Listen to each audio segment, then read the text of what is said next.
Hi friends, இன்னைக்கு வீட்டில் என்ன சமையல் அப்படின்னா கொள்ளு சட்னி, கொள்ளு ரசம், தொட்டுக்கிறதுக்கு மல்கோவா மாம்பழம் அரிஞ்சு வச்சிருக்கேன். இதனால எல்லாம் கொள்ளுல செஞ்சிருக்கேன். எனக்கு ரொம்ப சளி பிடிச்சிருச்சிங்களா, அதனால அம்மா நான் குழந்தையில இருக்கும் போதுல இருந்து சளி பிடிச்சிச்சுன்னா ஃபர்ஸ்ட் மெடிசன் எதுவும் சாப்பிட வேணாம், சளியை கரைக்கிறதுக்காக ஃபுட்டுலயே சரி பண்ணிக்கணும் அப்படின்னு சொல்லிட்டு இந்த மாதிரி கொள்ளு சட்னி, கொள்ளு ரசம்லாம் வச்சு தருவாங்க. இப்போ வரைக்கும் நாங்கள் அதை தான் ஃப்ரெண்ட்ஸ் ஃபாலோ பண்றோம்.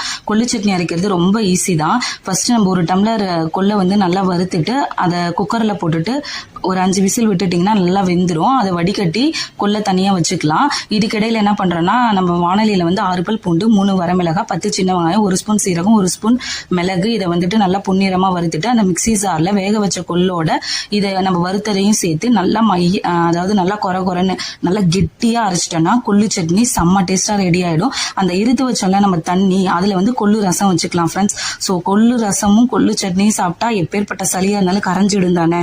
லைக் பண்ணுங்க, சப்ஸ்கிரைப் பண்ணுங்க.